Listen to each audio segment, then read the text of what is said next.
tengan todos ustedes muy buenas tardes. Un gusto, como siempre, para nosotros darle la más cordial bienvenida a nombre de la Facultad de Humanidades y Ciencias de la Educación. Este es nuestro programa, La Mala Educación. Hoy domingo 18 de marzo llegamos una vez más hasta sus hogares. Muchas gracias. Hoy, sin duda, estaremos tratando un tema que es de suma importancia para todos los bolivianos, sin duda. Antes, en un plano general, usted verá pues a nuestros invitados que tenemos ya acá acompañándonos en nuestro set, y vamos a conocer algunos detalles de su amplia experiencia que ellos tienen tanto en el ámbito académico como también en lo que es, por supuesto, la cultura, la historia. Vamos, por favor, a continuación con estos datos. Ludwig Valverde, licenciatura en Ciencias Políticas y licenciatura en Literatura, Universidad Mayor de San Andrés, maestría en Filosofía y Ciencia Política en el CIDES UMSA, posgrados en Poder Constituyente y Estado, Educación Superior, Estudios Culturales, Teorías Postcoloniales y Políticas de Descolonización y Prospectiva Política Aplicada. Especialista en Gestión Pública Participativa. Actualmente es presidente del Colegio de Politólogos de La Paz. Pablo Michel, casi 50 documentales sobre la historia de Bolivia están registrados bajo el rótulo de Siglo y Cuarto, la productora del arquitecto e historiador.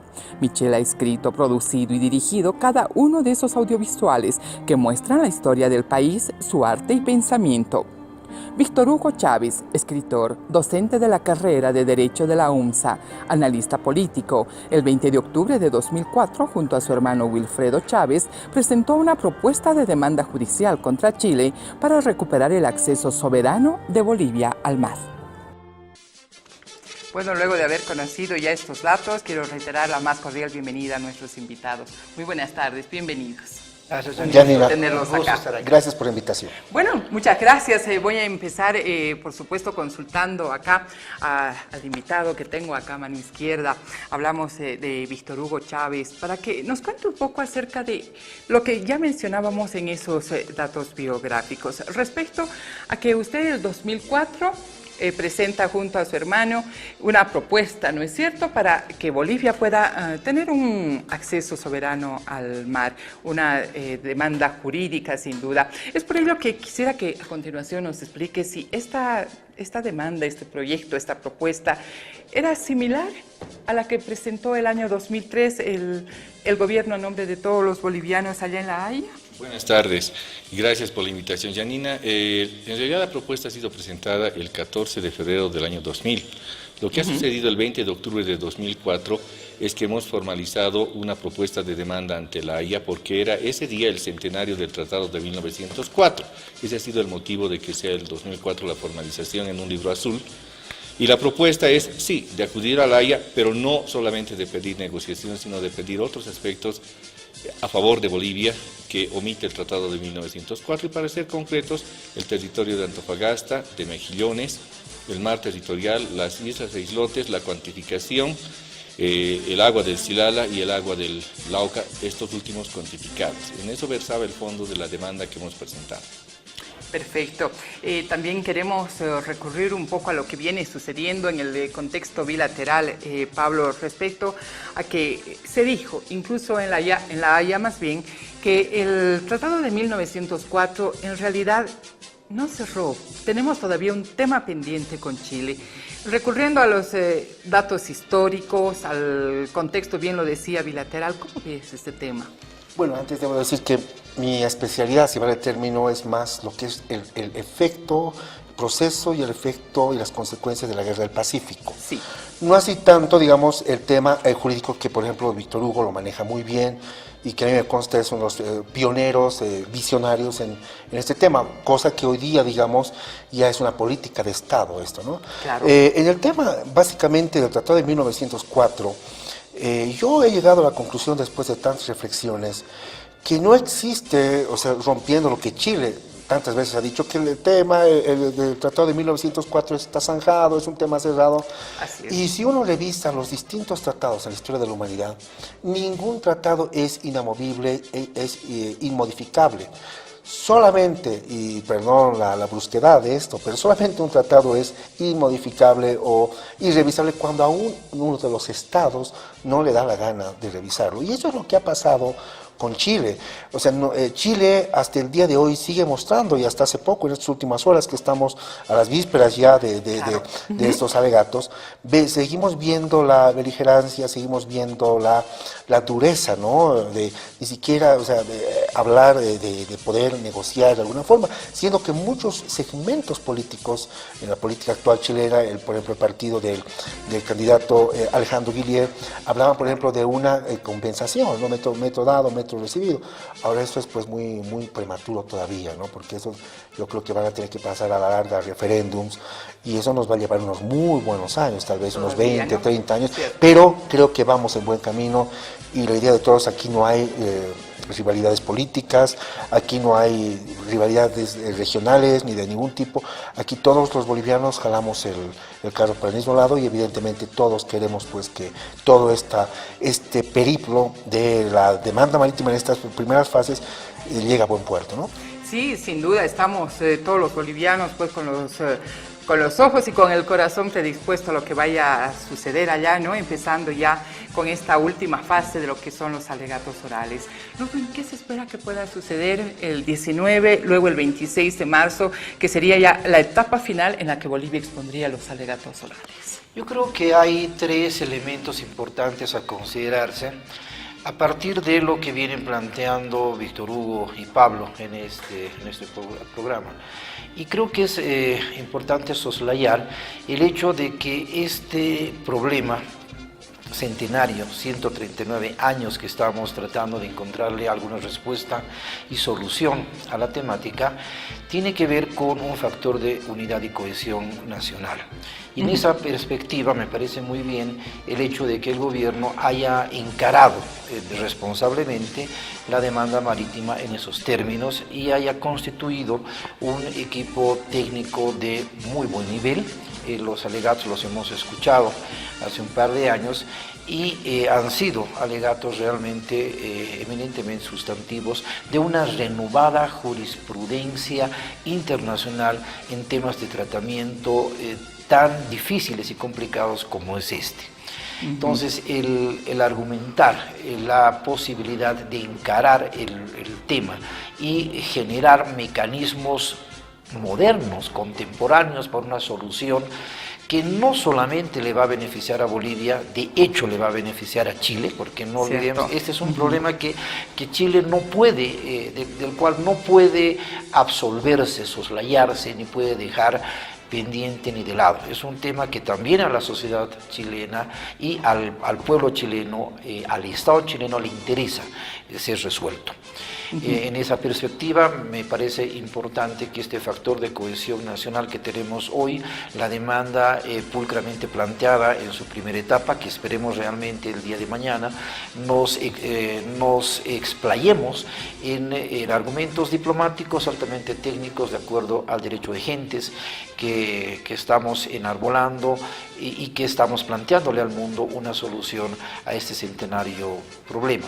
Entonces yo creo que es importante mantener esa cohesión interna, dar esa imagen a nivel internacional. Es importante mantener el alto nivel técnico, científico, diplomático que se ha experimentado en la primera etapa. En esta segunda fase lo tenemos que hacer con muchísima más solvencia, pero también es importante ya trabajar la política estatal de resolución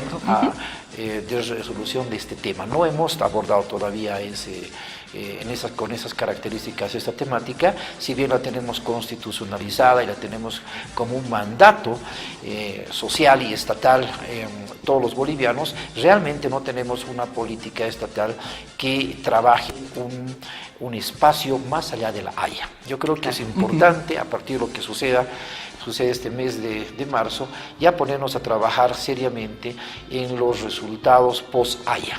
Y en esa perspectiva me parece que todas las iniciativas son importantes, todos los escenarios de acercamiento con el pueblo chileno y con su nuevo gobierno también son importantes. No hay que descuidar para nada todo el tratamiento diplomático y crear un ambiente lo más favorable posible, mejor si fuese amigable, para sentarnos a negociar con Chile. Claro, es por ello que justamente pues viajó ya una delegación, ¿no?, de 15 autoridades, bueno, entre autoridades, también algunas otras personas que no son muy compatibles políticamente, pero lo que se trata es de mostrar la diversidad que existe en nuestro país, muy al margen de lo que pueden ser también las diferencias políticas sobre todo. Víctor Hugo, en muchos casos, en muchas entrevistas, planteabas el hecho de que se debe, en lo que vaya a ser el fallo de la Haya, debería haber una palabra clave, el hecho de la obligación a negociar a Chile. ¿Cómo ves este campo? El Estado boliviano en el 2013 ha optado por interponer una demanda de negociación. Sí. Pero no solo es de negociación, sino de obligación de negociar y de buena fe.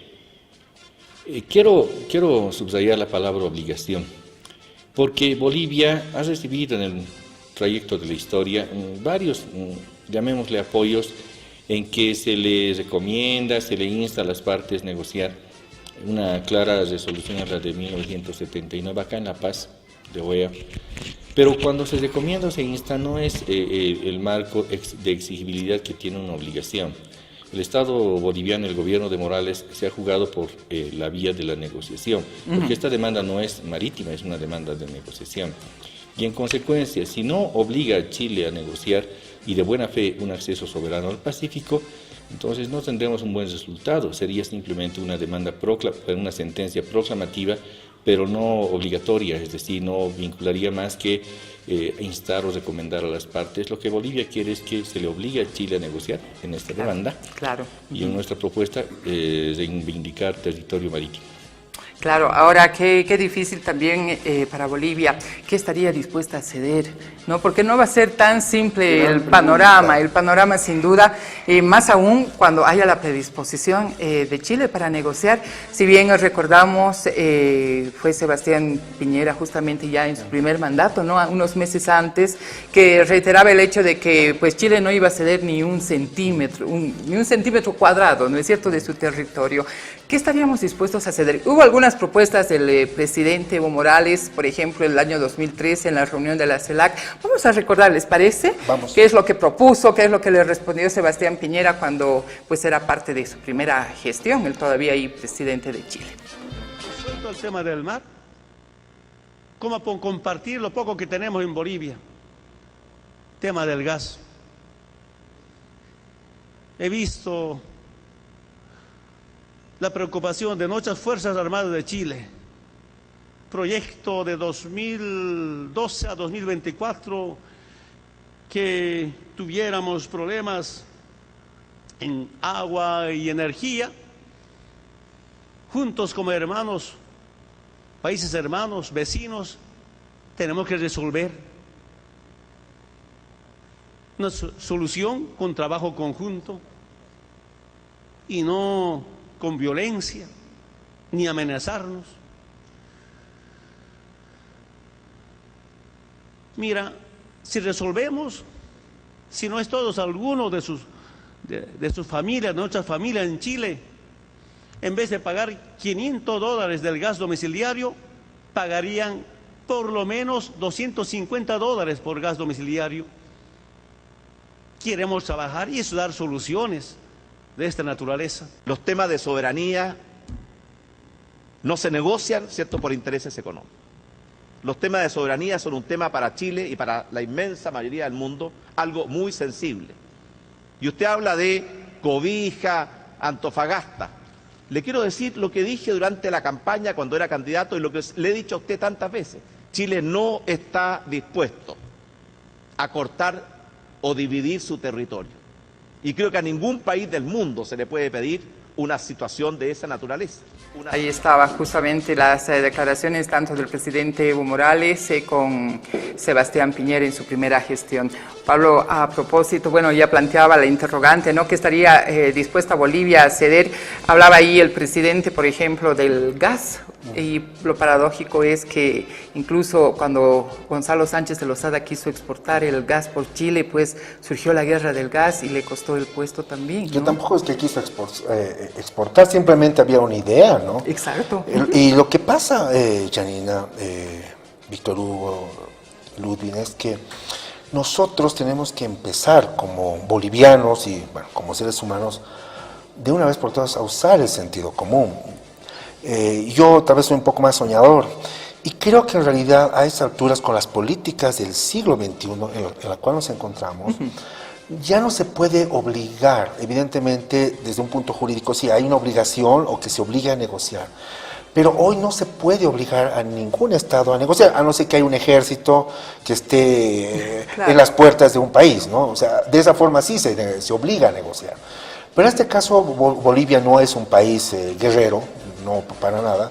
Entonces lo que tenemos nosotros es que empezar a proponer ideas imaginativas, ideas creativas, en que todos ganan.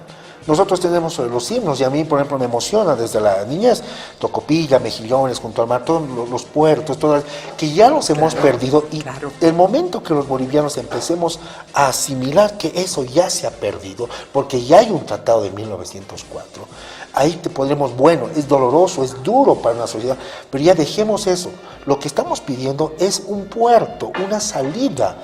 Y eso basándonos, por ejemplo, en la política del presidente Santa María, el que ganó la Guerra del Pacífico. Y es una cosa tan increíble, los chilenos que ganaron la Guerra del Pacífico, los diplomáticos que ganaron la Guerra del Pacífico, los chilenos, por supuesto, los generales militares chilenos que ganaron la Guerra del Pacífico, decían, ojo, el momento, o sea, en este momento el enclaustramiento boliviano es momentáneo.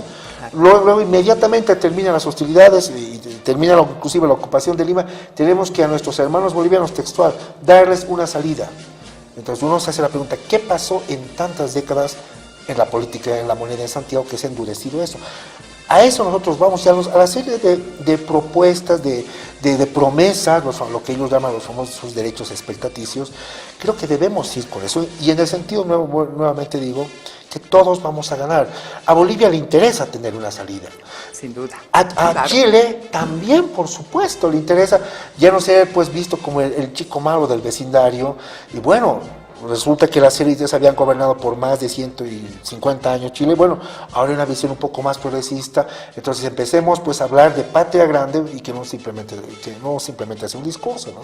Cierto. Pero falta mucho, Janina. Falta mucho. Muchos años todavía para que tal vez las nuevas generaciones, aprendiendo de lo que nos está pasando ahora y del pasado, se siente a negociar tal vez de una forma, con una mentalidad más abierta. Claro, y de esa mentalidad más abierta, bueno, el conflicto que yo veo específicamente es una palabra, la soberanía, ¿no? Lo que queremos, un acceso al mar, pero con soberanía. Ahí me parece que está la dificultad, bien Pablo lo decía, Ludwig, en el hecho de que no se puede obligar, ¿no es cierto? Además, la Corte de la Haya no puede adelantarse cuándo podría ser la negociación, en qué términos y finalmente cuáles serían los resultados en caso de existir un diálogo con Chile. Yo creo que justamente se trata de generar la mayor apertura mental como Estado respecto a una solución que, si bien reconoce un momento tan duro como es una derrota de guerra, nos ayude definitivamente a recuperar la cualidad marítima. Sí. Hay algunas propuestas que se han ensayado a lo largo de este problema centenario, como por ejemplo la iniciativa de la Arica Trinacional, ¿no? O la generación de polos de desarrollo en regiones específicas, que a Chile, por ejemplo, le convendría, toda vez que el norte chileno es la región más pobre de Chile, ¿no? Y no tiene un mecanismo que dinamice realmente o lo integre económicamente. En la propuesta de Piñera, en esta su última propuesta electoral, le va a dar Piñera a Chile la posibilidad de generar una apertura mayor al comercio internacional. A Chile también le interesa la posibilidad de conexión con el Atlántico, y eso pasa por Bolivia. ¿no? Entonces, estos elementos tienen que servirnos para crear una política de Estado muy acorde a lo que en este momento está sucediendo en el mundo, es decir, la creación de Estados red, la creación de mecanismos de complementariedad económica, de complementariedad cultural. Y yo me ponía el otro día a escribir algo y analizar, por ejemplo, qué pasa cuando el nivel de conflictividad o de expectativa entre Bolivia y Chile a partir del mar no tienen este punto álgido. Y hay cosas muy interesantes que se hacen, por ejemplo, a partir de un intercambio comercial, a partir del intercambio cultural, ¿no? De acercamiento, por ejemplo, de artistas, de literatos, de cultores, de historiadores, ¿no? Sí. Que se han sentado en algún momento, historiadores bolivianos y chilenos, a empezar a reflexionar en cómo superar el trauma para ambos países. Eso es muy importante puntualizar. No es un tema que solamente le interesa a Bolivia solucionar, le interesa también y mucho a Chile. Claro. El tema es cómo podemos, sin perder nuestra dignidad, y cómo podemos nosotros encarar la negociación con solvencia. Y ahí, como se aplica a nivel internacional en técnicas de superación y resolución y manejo de conflictos de esta naturaleza, la lógica es que ambos ganen, ¿no? Una lógica del ganar, Chile ganaría esto, no hay que tampoco desligar ni soslayar de este tema al Perú. Perú también tiene que estar involucrado en esta situación y, como he mencionado, ¿no? Iniciativas que hay que seguramente replantearlas en términos del siglo XXI, como esto de Arica Trinacional, de polos de desarrollo, de integración de Chile hacia al Atlántico vía Bolivia. Tenemos la carretera bioceánica, por ejemplo, como una política de Estado y que se está impulsando estos últimos años. Podrían ser factores de negociación sin tampoco ceder nosotros soberanía. Claro, porque eso demandaría otro problema interno. Yo creo que también ningún boliviano estaría dispuesto a un canje territorial. Eso ha sido el año 75, donde se ha tenido esa figura de manera muy clara, ha sido motivo de desacuerdos internos y de la propia diplomacia boliviana y de debilitamiento de nuestra estrategia de ahí para adelante. Entonces me parece que hay que buscar otros mecanismos y hay que trabajar mucho a nivel del lobby con los organismos internacionales. Hay que todavía seguir trabajando para que estos puedan acompañar la resolución de este proceso, la convocatoria al Papa Francisco que le hace, por ejemplo, el presidente, o para vigilar que Chile realmente pueda sentarse a negociar de buena fe. Creo que es importante, Naciones Unidas, etcétera, pero yo creo que hay que trabajar también en la sociedad chilena, en el acercamiento de la sociedad boliviana a la sociedad chilena, para que internamente se pueda producir también una presión de resolución del tema. Claro, y sin duda existe expectativa también a nivel internacional, ¿no?, de lo que vaya a suceder entre Bolivia y Chile. E incluso nosotros extractamos algo corto de lo que CNN pues ya le hacía la entrevista a Sebastián Piñera encarando ya esta nueva gestión. Y bueno, les invito a que veamos la nota y luego la conversamos, por favor. Pero si la Corte Internacional de Justicia dictamina ahora que Chile tiene que negociar un acceso soberano al mar para Bolivia, ¿Chile va a cumplir con esa sentencia? Mire, en una instancia preliminar, la Corte ya se pronunció respecto a eso. Y por tanto dijo que que en ninguna circunstancia va a determinar el resultado de una posible negociación. Es posible que la Corte diga que Chile no tiene ninguna obligación de negociar y que si la tuvo, lo ha cumplido plenamente. O que diga que debe negociar de buena fe. Pero bajo ninguna circunstancia, creo yo, la Corte va a determinar un resultado como el que usted establece en materia de negociación. Y por eso yo creo que como presidente de Chile tengo no solamente el derecho, tengo la obligación, dentro del marco del derecho internacional, de proteger la soberanía y el territorio chileno, que están respaldados por tratados que llevan más de 100 años de vigencia y por 100 años de historia en que ese tratado ha sido respetado por ambos países. Esto consistió, ¿no?, la estrategia de Chile de hablar una y otra vez, principalmente del Tratado de 1904, donde pues aseveraron que sí cumplieron los compromisos allá establecidos. ¿Cómo ve, Víctor Hugo, estas declaraciones de Sebastián Piñera? Es natural que los gobernantes de Chile, cualquiera sea el enfoque ideológico que tengan, va a ser de un lineamiento de que el Tratado de 1904 habría, según ellos, resuelto toda la controversia. Y de esa postura no se van a alejar por más buen corazón tenga ningún gobernante de Chile, sea Piñera, Bachelet o cualquier otro gobernante que puedan tener ellos. Ese es un lineamiento como política de Estado. Y así como Bolivia tiene su derecho de acceder soberanamente al Pacífico, porque así lo manda su Constitución, 267 de la Constitución, y me he encargado de que ese artículo sea parte de la Constitución. Cuando he sido funcionario de la Asamblea Constituyente lo he propuesto, conjuntamente la Universidad de San Simón, que hemos coincidido con aquello.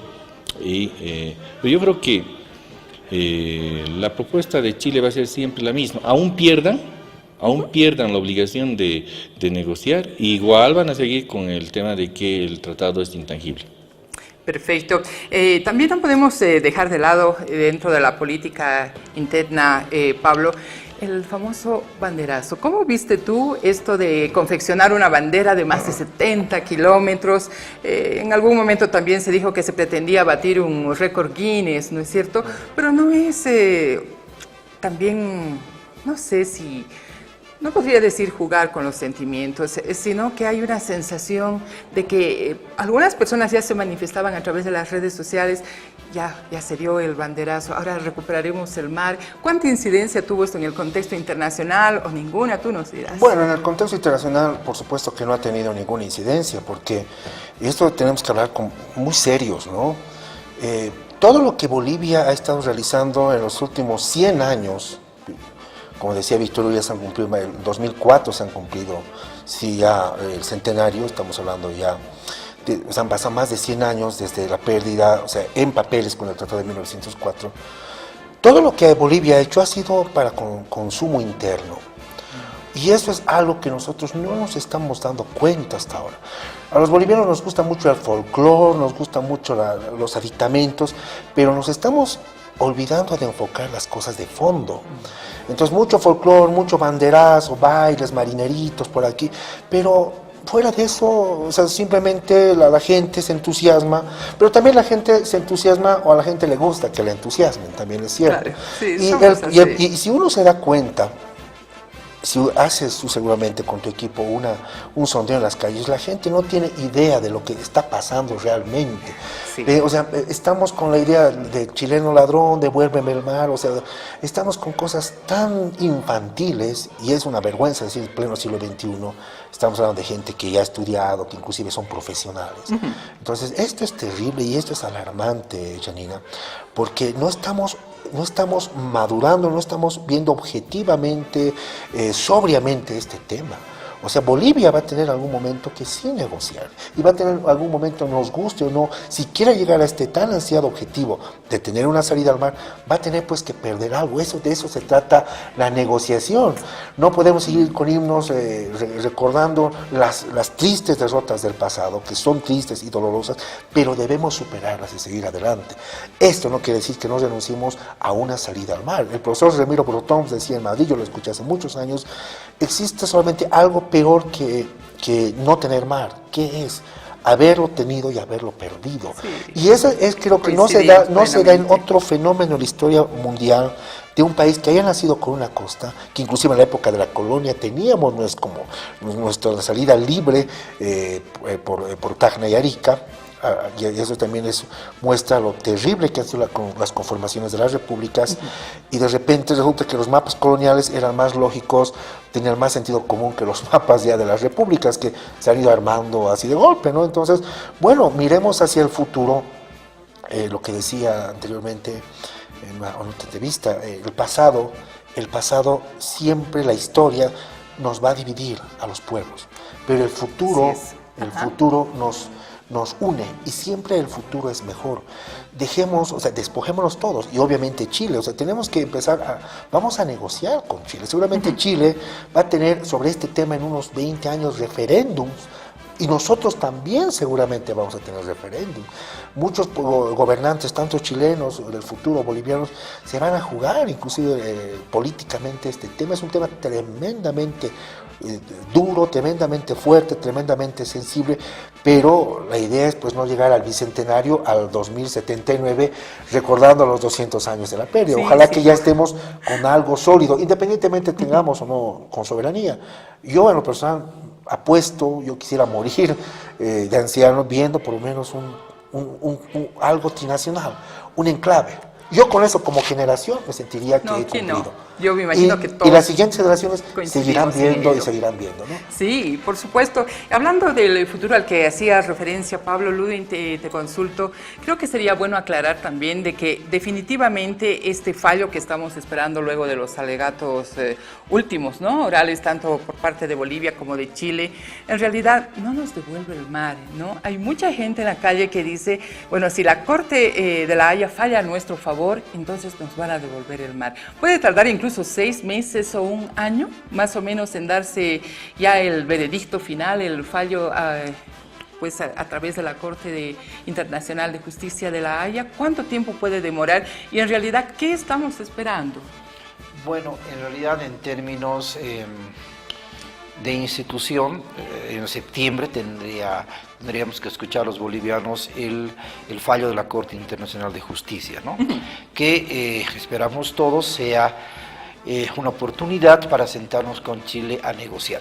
Pero yo no miraría tan dramáticamente la historia del país en el entendido de que esta es una herida que no puede ser sanada y que más bien hay que dar la mitad de ese país por una cualidad marítima. Yo creo que esa no es la solución, y tampoco me parece que el canje territorial, porque se ha barajado en varios momentos esa propuesta, lo ha hecho Bolivia, lo ha hecho Chile, pero no es la solución por donde deberíamos enfocar un proceso de negociación. Yo creo que más bien el proceso de negociación está en los términos que me parece de alguna forma lo ha ido perfilando el presidente Morales en este breve corte que nos ha presentado el programa sobre el gas, por ejemplo, ¿no? Su propuesta sobre el gas y lanzarle eso a Piñera, que tiene una posición bastante ortodoxa respecto del tema. Hay que trabajar mucho en eso. Yo creo que soluciones de ese tipo podrían deberían trabajarse en Bolivia, ¿no? En perspectiva ahora de no solamente revalorizar el sentido del Estado Nacional, que además en términos de lo que plantea ideológicamente Piñera, es anacrónico. O sea, lo que hay que buscar más bien son los momentos de complementariedad económica, la construcción de bloques regionales, la construcción de mecanismos que hagan posible la solución de los problemas más allá de la herida histórica. Y no olvidemos, no es que nosotros tengamos que cargar solamente con el hecho cruel, a mí me parece cruel y engañoso, el hecho de que, bueno, concedemos una bandera de 196.5 kilómetros cuadrados y al día siguiente tenemos derecho al mar. Me parece que esa es una herida de guerra que cala muy hondo en la sensibilidad de los bolivianos. Es un factor de unidad nacional demostrado por todos los estudios de desarrollo humano que se han hecho en este país sobre el tema de la construcción de la cohesión nacional. Este es un factor de alta cohesión nacional, ¿no? Entonces, y además es una herida de guerra, una herida no superada de guerra. Es como un duelo permanente, es una muerte de algo, de un familiar, por decirlo en términos coloquiales, que no se ha logrado superar. Pero también, y que además en términos de baja de popularidad, muchos de los gobiernos bolivianos lo han utilizado para movilizar ¿no? a su favor. Pero no solamente Bolivia, Janine, veamos Chile. En Chile también es una herida. Sí. Es una herida y es un duelo que si bien puede ser un duelo, le vamos a llamar victorioso, no termina de convencer a la sociedad boliviana el hecho mismo de la realización del triunfo. Hay un complejo en Chile, un complejo de culpa con Bolivia, ¿no? Y eso está instalado en la sociedad chilena y los divide a los chilenos. Sí. Entonces no es un tema que para Chile ya está resuelto en el año 1904 y bueno, ahora vamos a canjear territorio, no. Yo creo que en Chile es mucho más profundo el tema para entenderlo de esa manera. Entonces, por eso yo creo que las soluciones deben estar de acuerdo a lo que te plantea el siglo XXI. Integración económica, construcción de bloques regionales, polos comunes de desarrollo, etcétera. Yo creo, no tengo en este momento la respuesta, pero me parece que hay que indagar en esa perspectiva. Víctor Hugo, ¿te atreverías tú a dar una respuesta a través de la propuesta también que hiciste? Bien nos aclarabas el año 2000, que después, pues el 2004 se presentó oficialmente. ¿Qué perspectiva tú verías en el caso para poder solucionar este conflicto en caso de darse este diálogo que esperamos todos entre Bolivia y Chile? Hay que señalar que la demanda presentada por Bolivia el año 2013 contiene un punto 34 que ha pasado desapercibido. Indica, eventualmente, del resultado de esa demanda, de la que estamos en curso, ¿sí? Bolivia se reserva el derecho de acudir a la vía arbitral para aspectos señalados en el Tratado de 1904. Quiere decir que el proyecto de demanda que hemos presentado al presidente y a los distintos presidentes anteriores también, ¿qué quiero decir? Hay aspectos que no se los va a poder absorber por la sociedad boliviana. La negociación o el canje es insostenible. Además, dado el tema de que cuando plantea algo Chile lo hace de una manera desmedida. Planteó en 1975-78 los LIPES, por lo menos se tiene registro de la iniciativa de los LIPES, y hoy se hablaba del gas o del Silala, o no de Silala, de Uyuni y el litio a través de Sí, sí. u otras, ¿no? Lo que se le vaya a ocurrir, pero eso no va a absorber la sociedad boliviana si lo vemos desde un punto de vista estrictamente de política pública. Tiene que ser pues legítima, aceptable. Y una política de esa naturaleza no es aceptable. A Sánchez de Lozada, cuando propuso siquiera, por rumor, que iba a haber una industrialización del gas por Puerto de Patillos, el rumor, para que sea industrializado en Puerto de Chile, se le dijo, no solamente se le dijo no, sino se le dijo no y fuera. Sí. Y no creo que Morales se atreva, por más que quiera mostrar el banderazo como una fe de unidad del pueblo boliviano, el banderazo se deslegitimó con una simple actitud. 196.5 kilómetros de bandera por 10 kilómetros de la bandera del MAS en el cuello del presidente. En ese momento se deslució el acto y se convirtió en un acto político y no nacional. Entonces, hay cuestiones de autogol, llamémoslo en términos futbolísticos, que comete el gobierno. No es una sociedad de chiquillos. Bolivia sí tiene la capacidad de reconocer, por lo menos instintivamente, lo que le puede dañar. Y decir la palabra Chile significa decir la palabra peligro. Cualquier negociación con el peligro va a ser con mucho tacto, analizada, y sinceramente estimo que es un tema muy sensible el del canje. Podemos acudir a la demanda para pedir mínimamente las islas o los paralelos no cedidos a Chile. Perfecto. Y Pablo, también vale la pena consultarte en el hecho de que tú eres historiador. Son 139 años, un año más que sumamos, ¿no?, de este enclaustramiento marítimo. ¿Qué debemos inculcar a las nuevas generaciones? Cada año se repite el mismo discurso, el desfile cívico, nuestras banderas. Obviamente está bien porque de alguna forma también se ve, ¿no?, ese norte, ese fervor cívico, pero muy al margen de esto y más aún con lo que se está viviendo este año, ya con los alegatos orales, ¿qué opinas tú? A mí en lo personal me afecta mucho porque yo me he dedicado muchos años al tema específico de la Guerra del Pacífico, como un episodio, y no así, digamos, a las consecuencias, a lo que, por ejemplo, en varias entrevistas, ¿no?, te invitan para hablar de la Guerra del Pacífico e ineludiblemente aparece el tema del mar, que yo cada vez debo señalar que no es mi especialidad y hablo simplemente como un boliviano más. Pero evidentemente el tema de la Guerra del Pacífico está unido a la consecuencia nefasta que seguramente ni el más pesimista boliviano ni el más optimista chileno se hubiera imaginado en ese momento, en ese contexto. No olvidemos que cuando Bolivia firma el Tratado de 1904 y muchos años antes, 25 años, se pierde la Guerra del Pacífico, los bolivianos de esa generación se murieron sin saber que habíamos perdido el mar. Cuando la forma mentis del pueblo boliviano, el pueblo, el imaginario colectivo se da cuenta, 50 años después, en plena guerra del Chaco, cuando nuestro armamento estaba 6 meses en puertos peruanos o 6 meses en puertos chilenos, mientras nuestros hombres, los soldados estaban desangrando en el Chaco. Ahí recién el pueblo en su conjunto se dio cuenta de que no habíamos tenido mar. Entonces, es también un fenómeno, porque lo que se perdió, evidentemente, el guano y salite, elementos riquísimos en el siglo XIX, pero que ya eran obsoletos en el siglo XX. En el siglo XX fue el cobre, y obviamente Chile de esa forma ha logrado las cosas. Ahora, hablar del tema de por qué fue eso, creo que da para otro programa.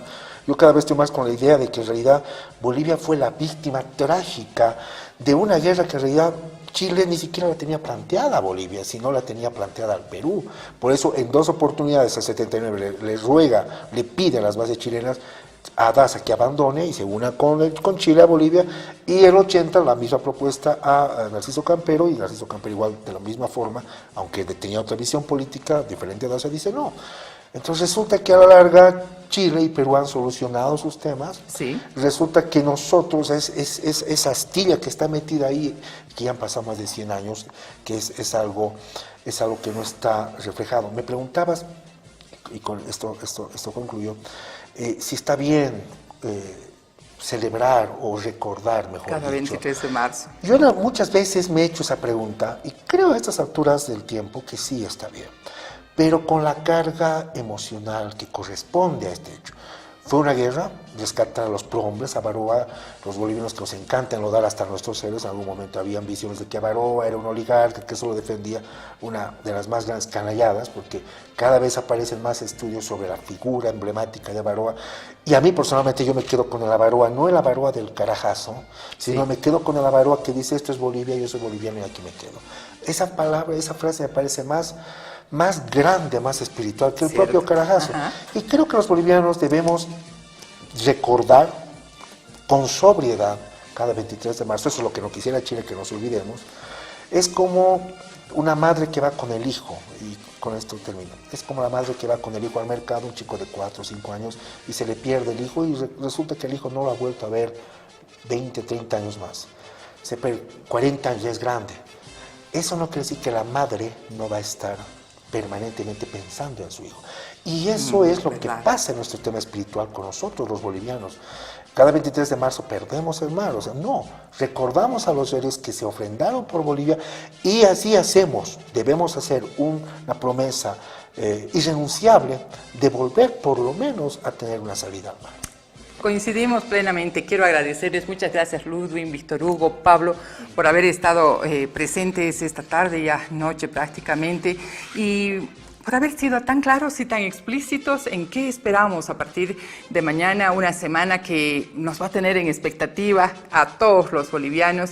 Y para concluir también este espacio, sin ningún espíritu de exitismo ni en el hecho de ser sensacionalista, quiero quedarme con las palabras que también expresó el Papa el año 2015, ¿no? Cuando visitaba Bolivia y cuando incluso en el avión le hacían la pregunta referente a qué opinaba sobre el tema, pues entre Bolivia y Chile, el tema marítimo principalmente. Y él decía, no es injusto que Bolivia anhele una salida soberana al mar a través del diálogo y la sana negociación.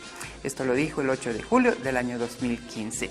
Muchas gracias una vez más, gracias por toda la experiencia y sus conocimientos que nos transmiten sin duda. Y nosotros vamos a cerrar también el espacio con una cronología de cómo se ha presentado desde el año 2013 los alegatos escritos, los alegatos orales, nuestra demanda marítima boliviana, y también consultamos con el doctor Fernando Cajías respecto a lo que a Pablo le consultaba, qué debemos inculcarle a las nuevas generaciones respecto al Día del Mar. Cronología de la demanda boliviana ante la Haya. El 24 de abril de 2013, Bolivia presentó la demanda contra Chile ante la Corte Internacional de Justicia para que ese alto tribunal determine la obligación de negociar una salida soberana a las costas del Pacífico. En septiembre de 2015, el Tribunal de la Haya rechazó la petición chilena para declararse incompetente. Chile presentó en julio de 2016 su respuesta a los argumentos que ofreció Bolivia. Seguidamente, la Corte Internacional de Justicia citó a ambas partes para abrir una nueva ronda de argumentos escritos. La segunda etapa se inició el 21 de marzo de 2017. El Estado plurinacional presentó la réplica con nuevos argumentos económicos, históricos y jurídicos para demostrar los compromisos incumplidos por la vecina nación. El 21 de septiembre de 2017, Chile entregó su dúplica, elemento que cierra la fase escrita y que da paso a los argumentos orales, que se inician este 19 de marzo de 2018, y luego estaremos a la espera de un veredicto. Por lo tanto, el Día del Mar debe continuar con un desfile cívico y como hasta ahora, pero hay que complementar, ¿no? Con mayor formación sobre realmente lo que perdimos, por qué perdimos, qué hicimos mal también para perder, ¿no? Entonces creo que para la nueva generación no hay que llenarle la cabeza solamente de algunas informaciones, ¿no? Bolívar perdió el mar, hay que luchar eso también, pero también darle insumos para que reflexione, ¿no? Y nunca más cometamos el error de descuidar una zona periférica, ¿no? Entonces mostrarles que ha sido una guerra injusta, que ha habido una expropiación de nuestro territorio, pero a la vez no mostrarle también los errores, porque la historia debe servir sobre todo para formar un espíritu crítico, ¿no? No que la nueva generación repita de memoria algún hecho, sino que lo analice críticamente. En instantes vuelve la programación de TVU.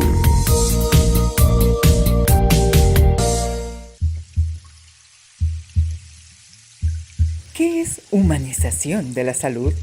La propuesta de humanización es la alianza entre el ser humano y su forma de vivir. Es una tarea urgente y necesaria de la cual somos responsables todos. En el marco de este objetivo, la Facultad de Humanidades y Ciencias de la Educación convoca al diplomado Humanización de la Salud. Ven e inscríbete.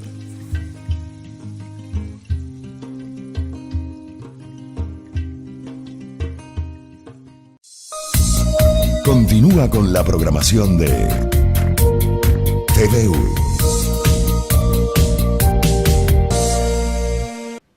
Muchísimas gracias por continuar en nuestra sintonía. A continuación queremos mostrarle algunas de las actividades que se desarrollan en la Facultad de Humanidades y Ciencias de la Educación a través de nuestro sector, Humanidades Informa.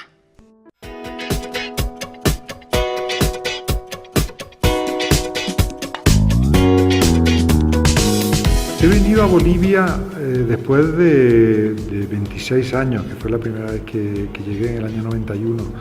Y he venido a intentar compartir experiencias. Realmente de lo que se trata es de intentar que los jóvenes bolivianos que están interesados en estudiar cine aprendan a no cometer los errores que uno ha cometido durante toda su vida. He trabajado en el tema de historia económica de Bolivia por mucho tiempo. Actualmente estoy jubilado y soy un investigador independiente, si se quiere, y estoy trabajando sobre la historia de los ferrocarriles en Bolivia en el siglo XX. Actualmente resido en Milán, en Italia. Hoy día voy a tener el privilegio de poder conversar sobre historia económica en el siglo XX. En mi caso, fundamentalmente quiero plantear algunos puntos respecto a, por ejemplo, problemáticas de temas, problemáticas de periodización de la historia económica, fuentes, metodologías, etc. Y algunas reflexiones sobre este campo que, en mi opinión, está muy poco desarrollado en el país. La idea de este seminario es tratar de discutir cuál es la importancia de la historia económica, por qué tiene sentido hacer historia económica y ver dónde está la historiografía boliviana, dónde está el debate boliviano sobre la historia económica en estos momentos. Cuáles son los avances y cuáles son los desafíos, qué cosas deberíamos hacer para poder igualarnos o poder dialogar con otros países de América Latina. Y entre las propuestas que también le ofrecemos esta noche en nuestro programa está nuestra sugerencia literaria.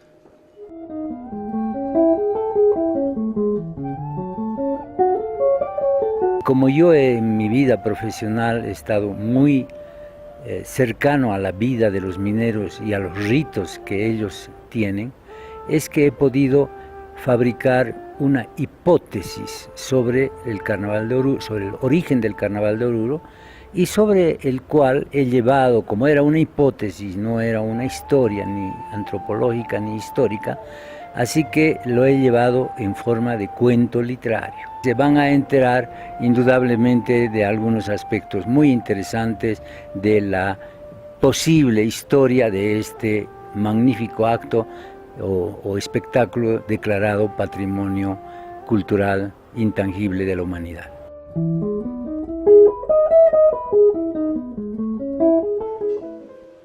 Y no podemos olvidarnos que mañana estaremos celebrando uno de los días más importantes en nuestro país.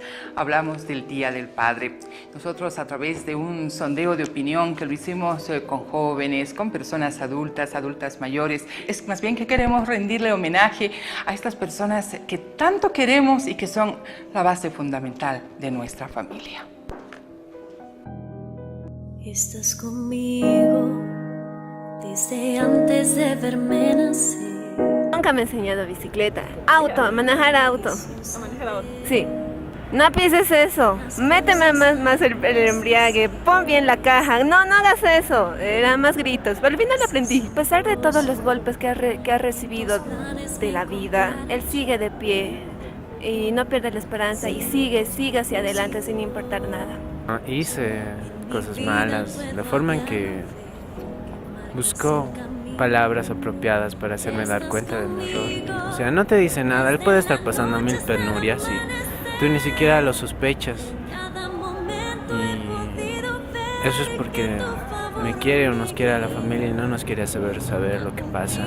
Una experiencia a la cual tengo con mi padre es que cuando justamente estudiando, digamos, una carrera a la cual no puedo decir, es que la abandoné.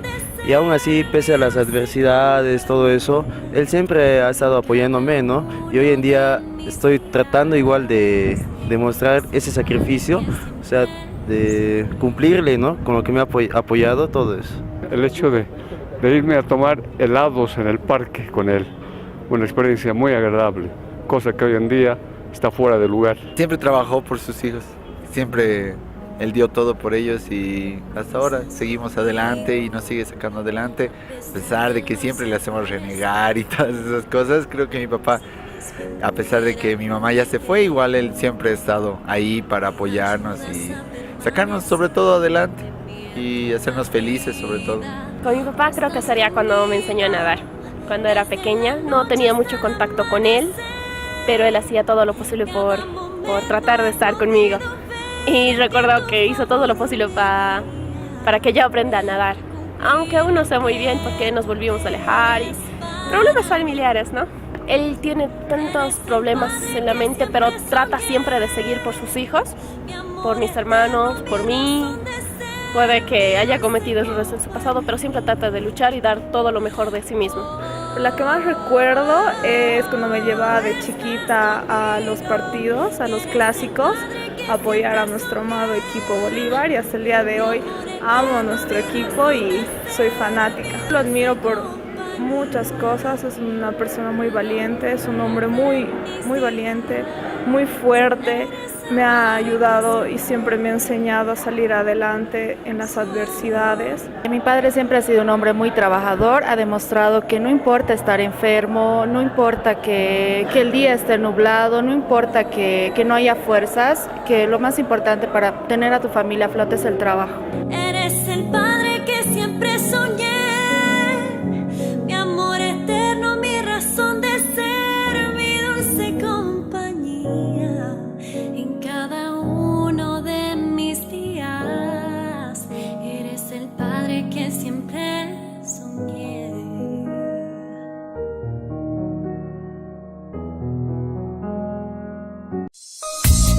En instantes vuelve la programación de TVU.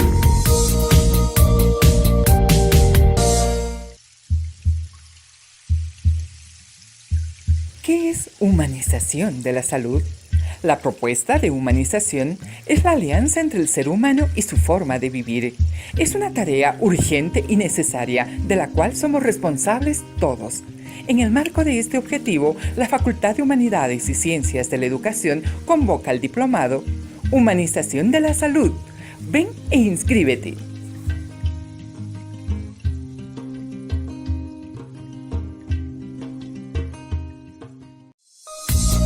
Continúa con la programación de TVU.